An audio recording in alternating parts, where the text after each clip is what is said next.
Video coverage of IT Expo is brought to you by Content Boost, the content marketing specialists. Amplify your sales today. Rich Tarani here. We're at IT Expo 2014 Miami. It is a balmy 75 degrees or so, while the rest of the U.S. is covered in ice and snow. And I'm fortunate enough to have today on the program Andy Abramson. He is the founder and CEO of Communicano. And Andy, welcome to the show. How are you? Thank you, Rich. A great show it has been. Thank you so much. I'm very impressed with the job that your entire team has done at making it look so good, at filling it up with people, but also having a lot of new companies on the floor bringing new things to light. Thank you so much. Yeah, it's been a very exciting week so far. This is day 3. I guess it was a pre-conference on Monday. Today's Thursday, right? Monday, Tuesday, Wednesday, actually day 4. Wow, this conference has been going on for a while. And you weathered the storm. So much stuff. Yeah, so much stuff is going on. My head is spinning. I think some of the cool things that I saw were the M2M areas, a lot of activity. WebRTC was really hot. Cloud always is very hot. What kinds of things have you seen? WebRTC, Super Wi-Fi, M2M would be the 3 hot areas, and also some of the more inventive established players, like I saw Sansei with their WebSBC, which is really important to the whole WebRTC movement. I saw Yealink bringing out new hardware. You got Grandstein bringing out new hardware, though guys like you and I are more into the software and the apps and all that these days because we're constantly on the go. But it was great to see that there's still imagination coming out of companies that have been staples here at IT Expo for as long as I've been coming. So it's great to see that the older established companies are not resting on their laurels, and they're bringing out new services. Yes, they're using the cloud. So in the old days, some people used to build pizza boxes and put them in a rack server somewhere or do it on the prem. Everybody's embraced the cloud. Everybody's clearly embracing mobile. On a couple of the panels I had, CEO Dave Gilbert of Simple Signal was talking about, hey, the whole world's going mobile. You got to be going mobile. You got to be thinking mobile. We also have seen a shift in the way people are looking at the cloud. A few years ago, the cloud was kind of like taboo. You want to have it in your own data center. I think people are realizing that the true meaning of cloud, where you're collapsing everything and you're using common software, letting it work when it needs to work on demand, is the wave of the future. Also that we're seeing, as you go through here, that there's a rethinking of the channel. You know, I was in one of the panels, and I think the channel is starting to become more and more a challenge for the company that has to sell as well as the buyer, and you're starting to see more and more direct buying and direct selling. Is that because they just haven't evolved to this new model of cloud and hybrid and just all the new things that are happening in the market? I think people are used to things happening faster, and the channel tends to slow it down. Right. You're handing the lead off to somebody, that somebody's taking the lead, they're working the lead. Yes, they still play a role, but time is collapsing. So what used to be 90 days is now 45. What was 45 is going to be 20. What was 20 is going to be tomorrow. So I wanted to talk a bit about you and your company. You are a tech visionary going back decades, having one of the first internet radio shows on technology, and now running an agency that represents a number of technology companies. And one of the things that you do really well is you help your clients with exits to public markets, acquisitions. I was hoping we could talk a little bit about that and what differentiates you there. Well, I think the support that we give in helping the companies get to that point, either at the beginning, the middle, or the end, or all the way through, is part of our DNA. I never thought of it, but my very first job was with a startup when I was 14 years old. It was a startup professional lacrosse team. There had never been professional lacrosse in Philadelphia, and I was like employee number 10. When you think about it, I was only 14. The second job I ever had with the Philadelphia Flyers was a startup operation called Hockey Central. I was 16. I took that and ran it for the next 11 years after being there for 2 years. So for 13 years I was there. It was a startup, and every year I was starting up something new. So startup was in my DNA.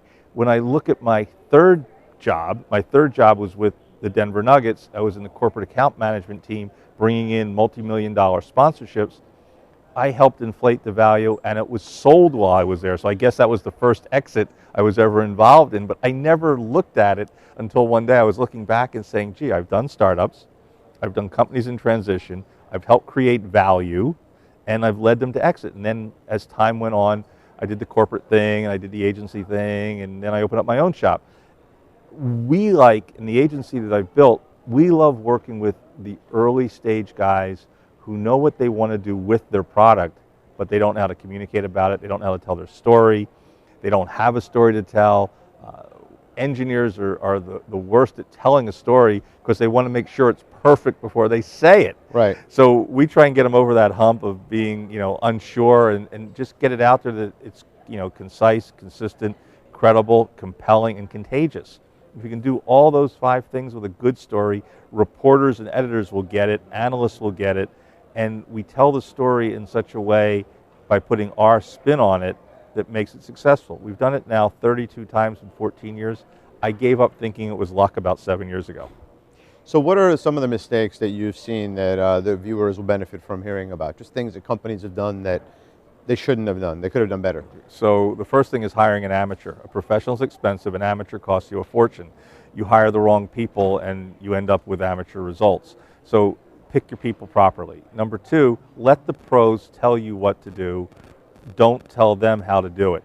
So think of outside suppliers who are experts, like the old days, the secretary. If you told the secretary how to do it, nothing would get done. But if you told the secretary what you needed done, they would run off and get it done for you, and you were happy with what came back. So think of, that's the second thing. The third thing is know your market and work with your market the right way. Understand distribution, understand the competition. Don't be saying we're the only ones who do what we're doing when, my gosh, there's 20 companies have been doing it that failed.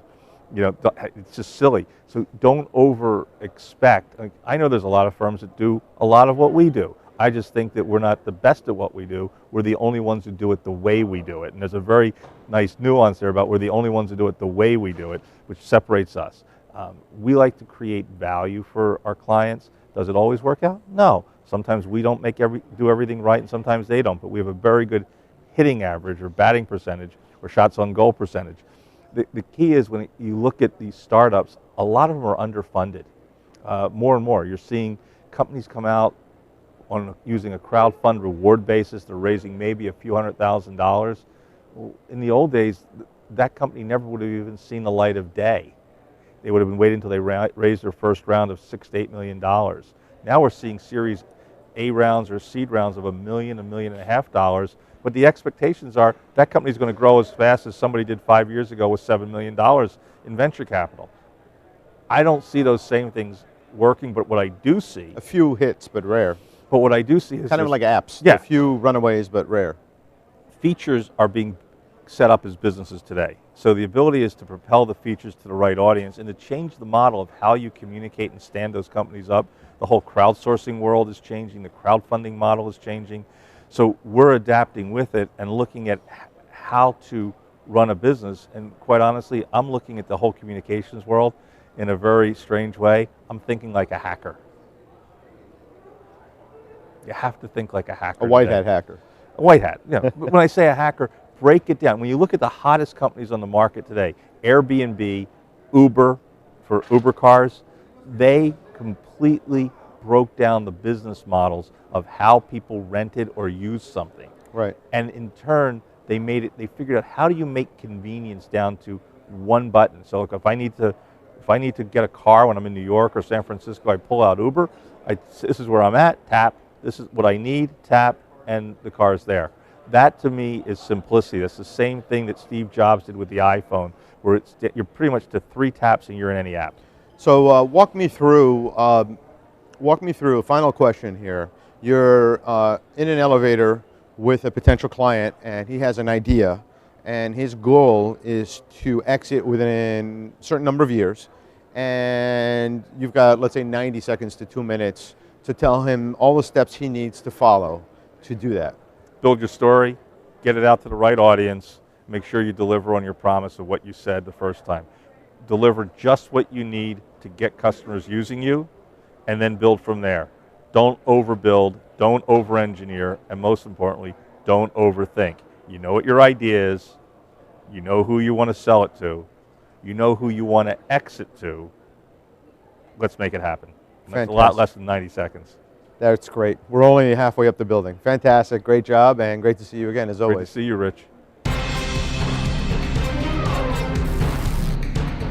Video coverage of IT Expo is brought to you by Content Boost, the content marketing specialists. Amplify your sales today.